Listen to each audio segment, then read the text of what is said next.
I first noticed the bridge late one evening almost by accident while reviewing municipal photographs from the city of Prague's archive. Official records list the Charles Bridge as completed in 1402, spanning the Vltava River, connecting the Old Town with Malestrana. I expected medieval irregularity, crude stone courses, asymmetry, and repairs visible in every arch. Instead, an 1870 photograph stopped me. The arches were mathematically consistent. Each span followed the same radius. The stone blocks visible beneath later resurfacing were cut to tolerances that felt industrial. Beneath the eastern abutment, a renovation drawing from 1890 documented a sealed chamber labeled Vodny Zarizeni. This was not medieval improvisation, it was hydraulic intent. Some early 17th century maps, including Blaeu's atlases, label the surrounding region not as Bohemia, but within the broader expanse once called Tartaria. Most historians dismiss this as cartographic vagueness. Standing inside the archival silence of that sealed chamber, I was less certain. The bridge felt older than its story and more advanced than its time. The official narrative insists Charles Bridge belongs to a medieval lineage begun under Charles IV in 1357.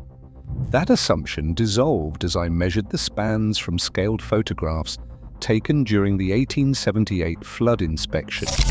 Each arch maintained an identical curvature within a tolerance of less than 2 centimeters, a level of uniformity inconsistent with pre-industrial stone shaping. A construction journal from 1846, archived during resurfacing work, casually noted that foundation stone courses appear pre-existing. No explanation followed. The phrase appeared amid routine observations about mortar composition and surface wear, as though encountering ancient foundations beneath a medieval bridge required no special comment. Early Tartarian maps, particularly Ortelius' 1570 Theatrum Orbis Terrarum, categorize much of Eastern Europe under Tartary. Modern historians say the term meant unknown lands, yet the engineering beneath the bridge felt anything but unknown. I pulled comparison photographs from bridges across Central Europe. The Karlsbrücke in Regensburg, officially constructed in the 12th century, showed identical arch geometry, so did the stone bridge in Würzburg. The curvature ratios were not approximate, they were exact. Medieval builders worked by eye and tradition. They did not replicate mathematical constants across hundreds of kilometers. The precision suggested not independent construction, but a shared template or inheritance from something older. The foundation stones beneath the third pier exceeded 20 tons. Period cranes could manage perhaps 8 tons. Renovation records from 1722 stated that replacement was impractical given the stone mass and placement depth. The document signed by the master mason Joseph Straub recommended working around the existing foundations rather than attempting their modification. If 18th century engineers found the stones impossible to move, how were they placed in the 14th century? The question settled into my notes without answer. I photographed the journal page, the casual mention of pre-existing foundations, and the lack of curiosity about what that phrase implied. Archival research reveals as much through absence as through presence. What questions were never asked often matters more than what answers were recorded. Why would a medieval bridge require sealed hydraulic chambers? The stone was quiet, too quiet. In a 1901 renovation photograph, a small arched doorway appears beneath the bridge's third pier, later bricked shut. Maintenance notes describe it as obsolete. No medieval bridge blueprint mentions sub-pier access. I examined comparable bridges. The Pont Neuf in Paris, completed in 1607, contains no subsurface chambers. Neither does London Bridge from the same era. Sub-pier access appeared only in 19th century hydraulic infrastructure, such as pressure regulation systems and flood management conduits. Charles Bridge was supposedly finished 2 centuries earlier. A Viennese engineering journal from 1822 remarked that certain river crossings exhibit subterranean works inconsistent with their attributed age.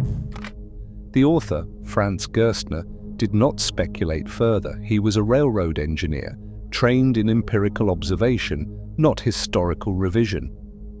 His brief comment appeared in a footnote to a larger discussion of railroad bridge construction, almost apologetic in its brevity. Some alternative researchers identify such features as remnants of Tartarian infrastructure, inherited, repurposed, misunderstood. At the time, I dismissed this as coincidence, but I returned to the photograph.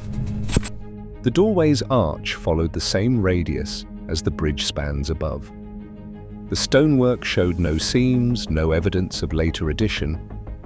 It appeared integral to the original construction, carved from the same limestone blocks that formed the pier itself. Medieval bridges do not need pressure regulation, they carry weight and resist current. Hydraulic moderation belongs to industrial-era engineering, managing water force through calculated distribution. The sealed chamber suggested anticipation, designing for floods beyond normal parameters, regulating pressures that should not exist in a river of the Vltava's size. Or it suggested that the bridge was built for conditions different from those currently observed. I found a second photograph from 1898, taken from a different angle. The doorway stood open. Inside, darkness, but visible at the frame's edge, the curve of what appeared to be a stone channel leading deeper beneath the riverbed. The 1901 photograph showed the same doorway bricked over, the channel sealed. 3 years. From documented to erased. The doorway remained bricked. The photograph offered no answers. The year 1700, Central European flood devastated wooden bridges across Bohemia. Parish records list dozens lost. Charles Bridge remained intact. An inspection report from 1702 notes minimal scouring damage despite water levels exceeding known medieval tolerances. The foundation stones were larger than necessary, some weighing over 20 tons, set with precision mortar later identified as containing hydraulic lime. Hydraulic lime was not standard medieval practice in this region. It appeared in Roman aqueducts and reappeared in 19th century harbour construction. Mortar analysis conducted during 1960s restoration work identified pozzolanic additives, volcanic ash compounds that cure underwater. The nearest volcanic deposits were in the Eifel region over 500 kilometers west. Why import specialized materials for a bridge that official records claim was built with local stone and traditional methods? The cost of transporting volcanic ash across medieval Central Europe would have exceeded the expense of the bridge itself. Yet the mortar was there, tested and confirmed by modern laboratory analysis. I cross-referenced flood survival rates. Of 17 major bridges across Bohemia, Moravia and Silesia, documented in the early 18th century, only 4 survived the year 1700. 3 were Roman remnants, the bridge at Trier, sections of Danube crossings near Regensburg, and a single arch structure outside Salzburg attributed to imperial engineering. The 4th was Charles Bridge. Some Tartarian researchers argue that many bridges attributed to later periods sit atop far older infrastructural networks designed for catastrophic water events. The hypothesis suggests that post-flood reconstruction often meant repairing inherited systems, not building new ones. The official explanation calls it exceptional craftsmanship. Exceptional, perhaps. But the precision mortar, oversized foundations, and survival rate placed Charles Bridge in a category shared only with structures predating medieval Europe by a millennium. The bridge had survived something it should not have been designed to withstand: the The 1702 inspector, a master mason named Wilhelm Krauss, noted that the bridge appeared constructed for far greater water volumes than were then observed. He did not elaborate. Perhaps he could not. The flood passed, the bridge remained. The question did not. 17th century maps by Guillaume de Lille and Joan Blaeu still label large swathes of Eurasia as Tartaria. These maps predate the standardized nation-state model. Tartary stretched from the Caspian Sea to the Pacific, from Siberia south into Persia and Manchuria. Historians say the term faded as knowledge improved, a placeholder for unexplored territory. Yet the architecture remained. I began comparing bridge locations to Tartarian map boundaries. Charles Bridge sat near the western edge of what Blaeu labelled Tartaria Europea in 1645. So did the stone bridge in Regensburg and the Krakow bridges over the Vistula. All showed identical sub-pier construction. All survived the 1700 flood. All contained hydraulic chambers later sealed or filled. The geographic correlation was not proof, but it was persistent. Domes, arches, bridges, all following shared geometry across regions once labelled Tartarian. The arch curvature, the foundation depth, the use of hydraulic lime in regions where it should not appear. Engineering does not replicate itself accidentally across a continent. I began marking bridge locations on Tartarian-era maps. A pattern emerged, not random distribution, but geometric placement. Bridges appeared at intervals suggesting planned infrastructure, not opportunistic construction.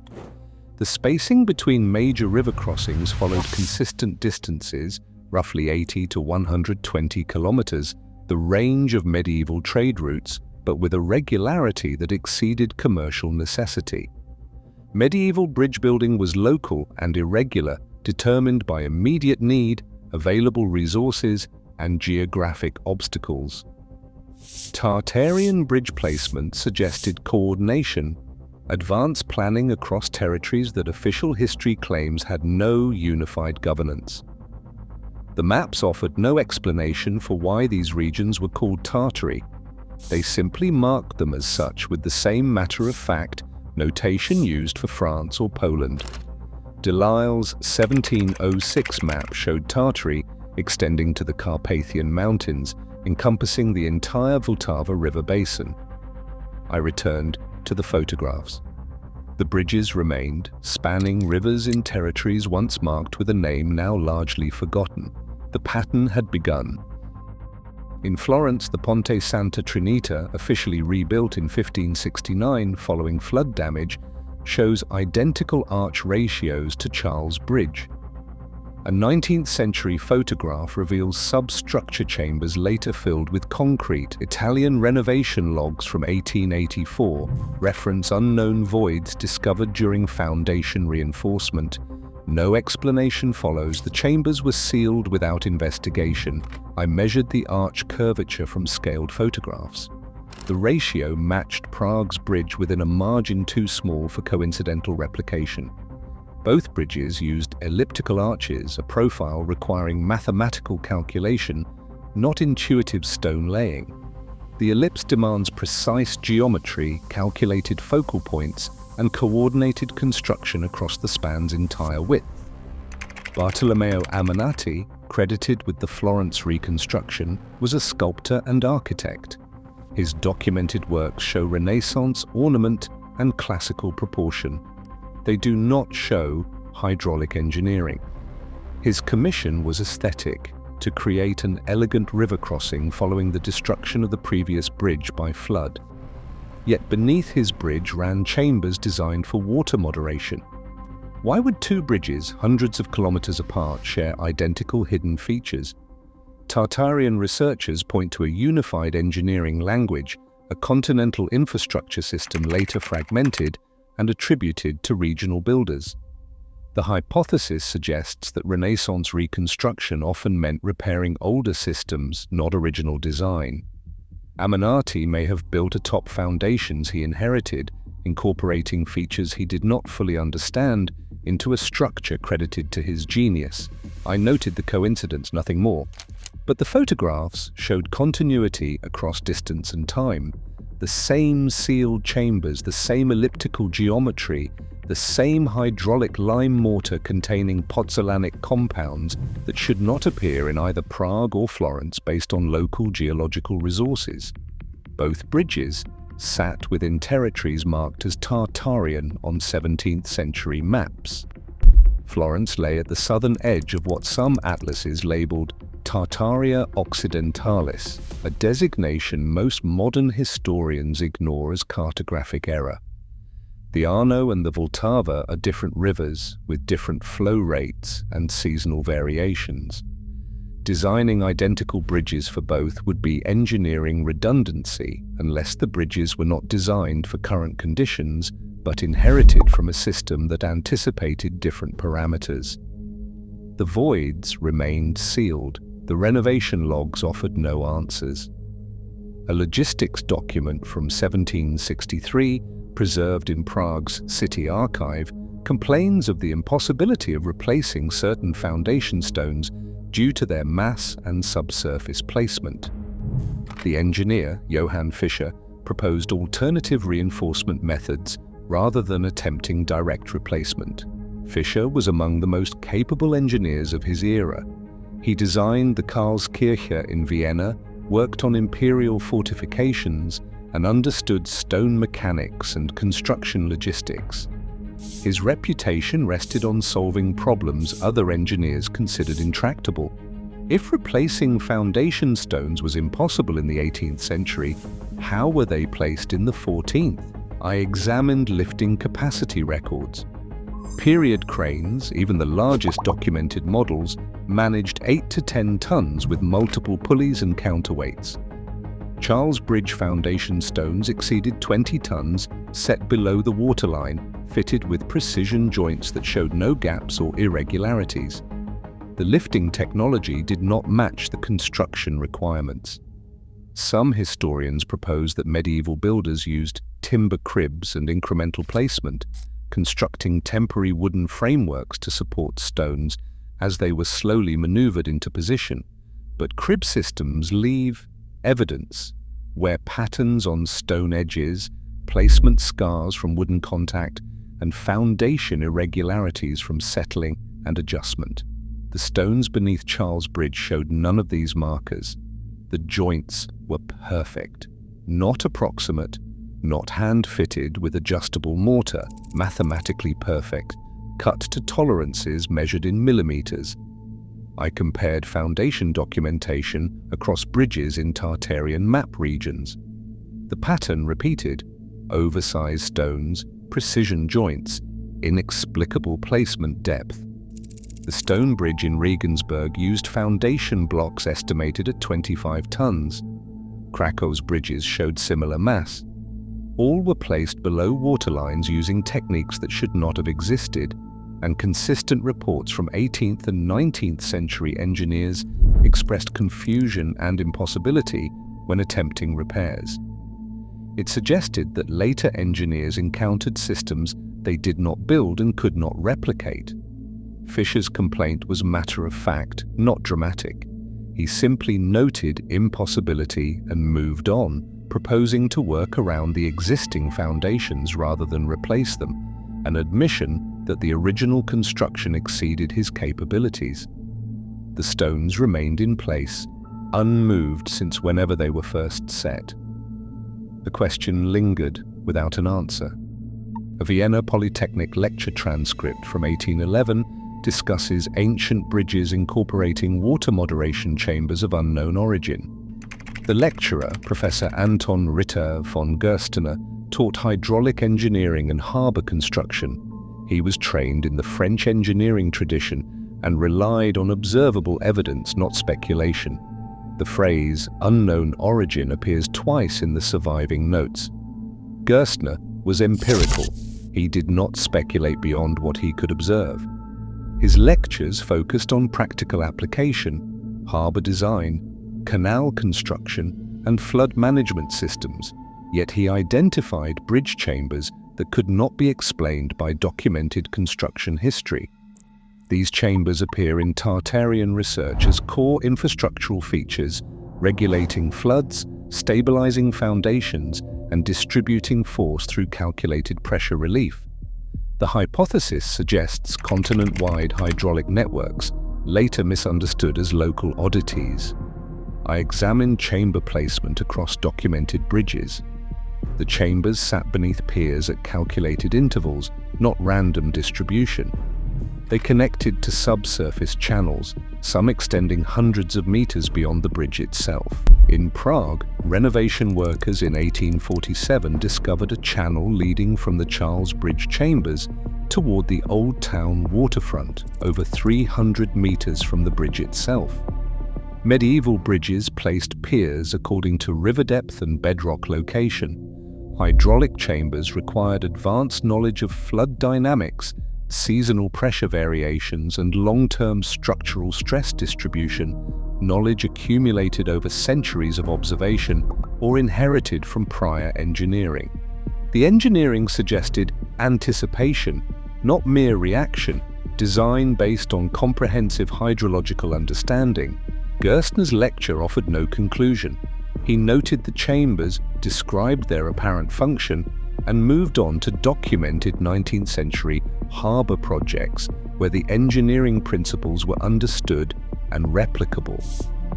But his notation of unknown origin remained in the transcript, a quiet admission that the foundations of European infrastructure contained elements that contemporary engineering could not explain. The chambers predated his knowledge, they predated the textbooks he taught from, they predated the hydraulic theories formalized during the 18th century. They suggested engineering that had been inherited, not invented. The lecture notes provided no answers. They only documented what later engineers found beneath bridges they did not build. Neither could I provide answers, only observations. In 1890, Charles Bridge underwent modernization. A maintenance log records the removal of obsolete mechanical elements beneath Pier 6. No description, no diagrams, no inventory of what was removed. I searched for related documents, requisition orders for replacement parts, scrap metal sales records and engineering consultations. Nothing. The mechanical elements vanished from documentation as thoroughly as they vanished physically. Photographs before and after the 1890 renovation show iron anchor points beneath the pier. Afterward, smooth stone. The modification was visible but unexplained. The anchor points were not decorative. Their placement and sizing suggested mechanical attachment, gearing perhaps, or valve mechanisms. The iron showed wear patterns consistent with rotational movement, the kind of erosion that appears on axles and pivot points after decades or centuries of use. Beneath a bridge, below the waterline. Rotating. What purpose could justify mechanical systems in bridge foundations? Modern hydraulic engineering uses such mechanisms in flood control gates, pressure release valves, and force distribution systems. But these technologies emerged in the late 19th century, incorporated into new construction with full documentation and engineering diagrams. Charles Bridge was supposedly completed in 1402. I cross-referenced the anchor point photographs with similar bridges. The Ponte Vecchio in Florence showed identical mounting points removed during an 1888 renovation. So did bridges in Dresden, Krakow, and Buda, all within a period of 2 decades, all removed, all described as obsolete, none documented with enough detail to reconstruct their purpose. The systematic removal suggested coordination, not individual municipal decisions, but a broader pattern of infrastructure modification. Whether coordinated policy or a parallel response to similar encounters with inherited systems, the effect was identical. Mechanical elements disappeared from bridges across Central and Eastern Europe between 1880 and 1910. Obsolete to whom?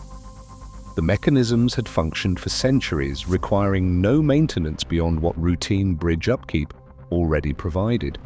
They were being removed not because they failed, but because they were no longer understood. The renovation logs recorded absence, not presence. What had been removed remained unnamed, its function undocumented, its origin unexplained. The smooth stone revealed nothing.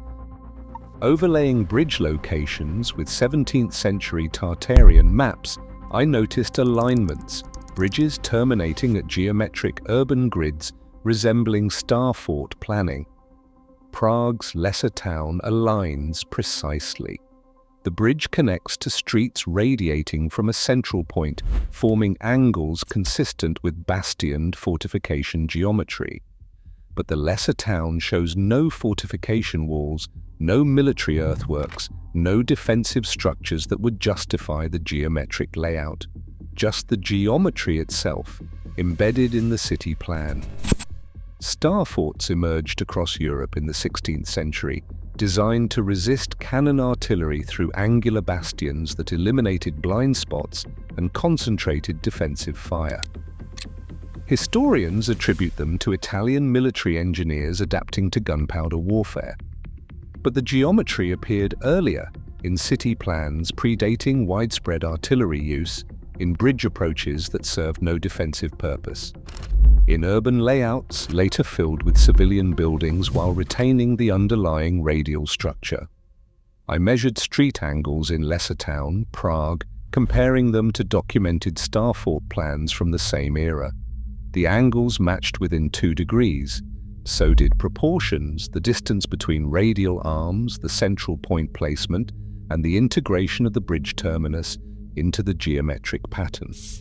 Tartarian researchers identify Starfort geometry as infrastructural, not purely military, suggesting planned urban systems later repurposed for defense. The hypothesis proposes that the distinctive radial pattern served hydraulic distribution, transportation networks, or other engineered functions predating military adoption.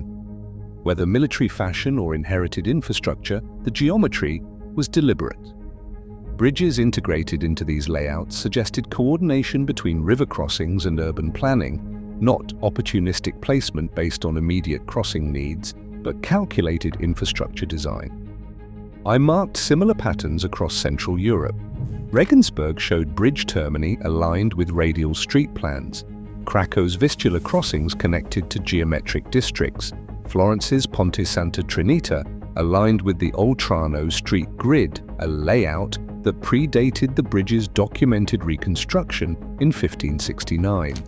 Dresden, Buda, and a dozen smaller cities whose bridges connected to geometric urban cores within territories marked as Tartarian on period maps.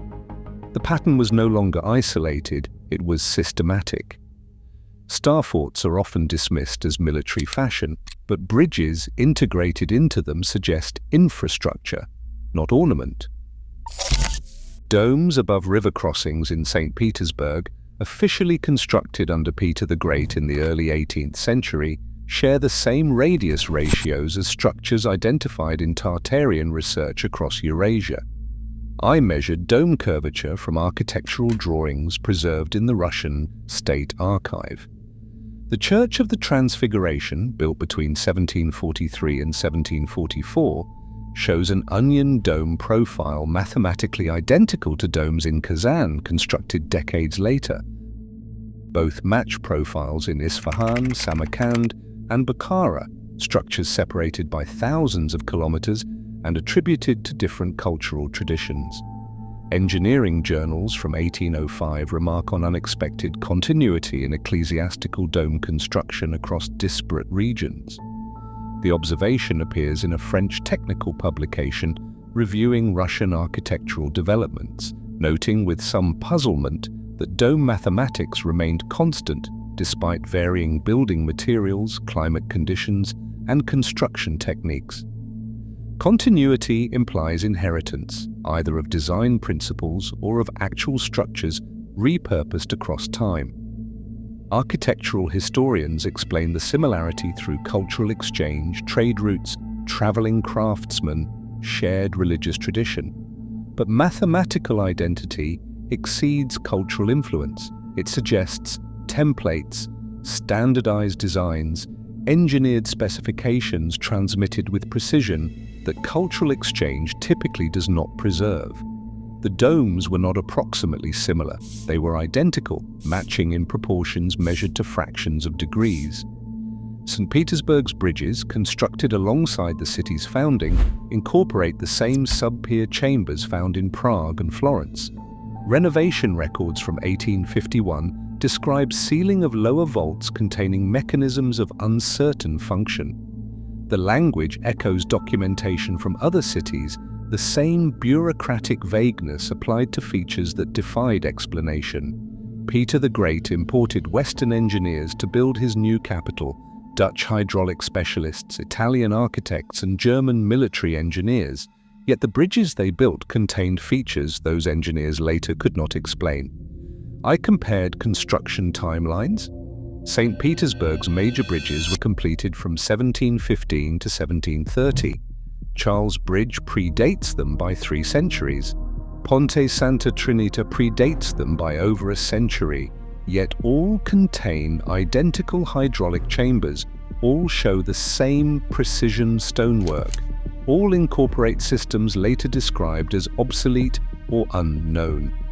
The geographic spread was too vast for coincidental replication, the temporal range too long for direct influence.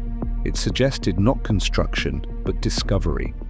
Engineers across Europe encountered existing infrastructure and built around it, atop it, incorporating it into new projects without fully understanding its original purpose. Identical domes, identical bridges, unexpected continuity. Renovation documents consistently used vague language: obsolete, unknown, filled, sealed. Across continents, across bridges, across centuries. I compiled a list. The 1851 St. Petersburg report used the phrase uncertain function. The 1884 Florence log noted unknown voids. The 1890 Prague record listed obsolete mechanical elements. A Dresden maintenance file from 1867 mentioned chambers of indeterminate purpose that were subsequently sealed. None provided diagrams, none inventoried what was removed, none attempted explanation beyond noting the feature's existence and its subsequent elimination. The language was not dramatic, it was bureaucratic. Civil engineers and municipal authorities documenting infrastructure modifications with minimal commentary. The tone suggested routine work, standard procedures applied to unusual discoveries. But the consistency of that vagueness across unrelated projects was itself revealing. I examined renovation budgets when available. Filling chambers required labor and materials, concrete, brickwork, sometimes iron reinforcement. Removing mechanical systems required metalwork and stone replacement. These were not cost-saving measures. They added significant expense to projects primarily focused on surface repairs and modernization. The modifications were deliberate, not incidental, and they occurred during a specific period from 1850 to 1910 across Europe, targeting bridges and infrastructure within regions historically labeled Tartarian on earlier maps. The timing coincided with industrialization, with the standardization of engineering education, with the emergence of professional civil engineering as a distinct discipline. Perhaps newly professionalized engineers trained in standardized techniques encountered older systems they could not incorporate into modern practice. Perhaps the chambers and mechanisms represented engineering knowledge that had been lost, incompatible with 19th century hydraulic theory. Some researchers frame this as systematic erasure of Tartarian remnants, a campaign to eliminate architectural evidence of a prior civilization. Whether coordinated policy or parallel response to similar encounters, the pattern was undeniable. Chambers sealed, mechanisms removed, subsurface systems filled with concrete, documentation minimized to bureaucratic notation. The renovations preserved the bridges while eliminating their most anomalous features, the elements that contradicted official construction timelines, that suggested engineering beyond the documented era's capabilities. What remained were surfaces, the visible arches, the roadways, the aesthetic elements that fit within accepted historical narratives. What was removed were systems, the hydraulic chambers, the mechanical elements, the subsurface infrastructure that suggested purposes beyond simple river crossing. The language of Erasure was not accusatory. It was factual, preserved in maintenance logs and renovation budgets. The pattern was no longer subtle. By now, the evidence suggested not construction, but adaptation. Victorian engineers encountering older systems they did not design, bridges surviving floods they were never meant to, structures older than their paperwork. I returned to the foundation stones, 20-ton blocks placed with precision joints, set below waterlines using technology that would not exist for centuries. The stones were not medieval, they could not be, given documented medieval construction capabilities, yet they existed, photographed, measured, analyzed, undeniable. Tartarian researchers frame this as a lost civilization, a continent-wide culture possessing advanced engineering, later fragmented into smaller states, its achievements redistributed to regional builders and later historical periods. The hypothesis suggests that what we call medieval construction was often restoration or adaptation of existing infrastructure. I frame it as a gap. There was a gap between what the bridges demonstrated and what the documented timeline allowed, between the precision I measured and the tools supposedly available, between the hydraulic systems I observed and the engineering knowledge attributed to medieval builders. The gap was not theoretical, it was measurable, photographable, documented in renovation records by engineers who noted impossibility without resolving it. I examined inheritance, not conspiracy, the possibility that 17th and 18th century engineers repaired systems they inherited rather than built, that medieval reconstruction meant restoring older infrastructure rather than original design, that the precision, the materials, the hydraulic sophistication represented not medieval achievement but medieval preservation of something older. It explained that the continuity, the identical chamber placement across vast distances, the oversized foundations that exceeded lifting capacity, the precision mortar containing materials sourced from hundreds of kilometers away, materials that made no economic sense for medieval construction, but perfect sense for maintaining inherited systems built to last centuries. It explained why renovation engineers expressed confusion when encountering subsurface features, why they described mechanisms as obsolete despite those mechanisms having functioned for centuries without maintenance, why the documentation remained vague, not from conspiracy but from genuine uncertainty about what they had found. The bridges were not built in the eras claimed, they were inherited, maintained, eventually misunderstood and partially erased during modernization efforts that could not accommodate anomalous elements. The evidence pointed towards something older than the official timeline, more sophisticated than the attributed technology, more coordinated than independent medieval construction. The term for that something, on 17th century maps, was Tartaria. Whether accurate or merely a label for what cartographers did not understand, the name remained attached to the territories where these bridges appeared. I returned to the photograph of the sealed doorway beneath Charles Bridge, the 1901 image archived in the Prague Municipal Collection, catalogue number PH01901447. What once seemed incidental now mirrored dozens of others worldwide. Florence, St. Petersburg, Dresden, Krakow, Regensburg, Würzburg, the same arch radius, the same sub-pier placement, the same bureaucratic ceiling. The doorway led to the hydraulic chamber, the Vodny Zarizany marked on the 1890 renovation drawing. the chamber that official records called obsolete without explaining its original purpose or documenting what mechanisms it had contained. I measured the arch from the photograph one final time. Its curve matched the bridge spans above with immeasurable precision. It matched the arches in Florence. It matched the geometric ratios appearing across structures once situated within territories labeled Tartaria on maps that predated modern national boundaries. The photograph preserved what physical inspection could no longer access. The doorway was bricked over in 1902. The chamber behind it filled with concrete during the 1924 flood prevention modernization.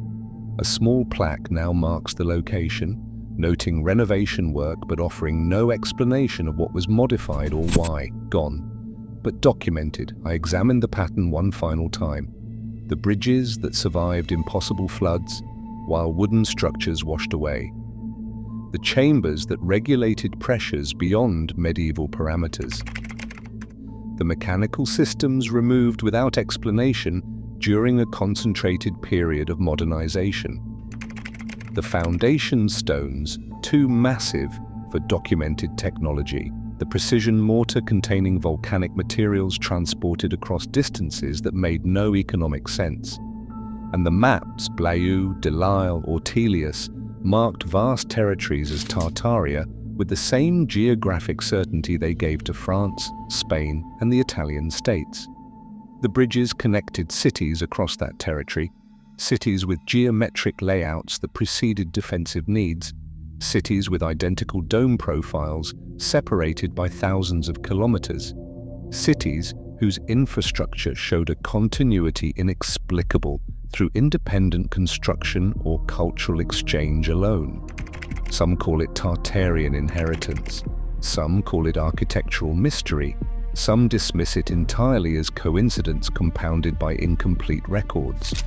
I call it the gap between the evidence and the explanation, the space where official timelines cannot account for observed precision, where documented technology cannot explain surviving structures, where renovation records document erasure without understanding. The sealed doorway remained closed.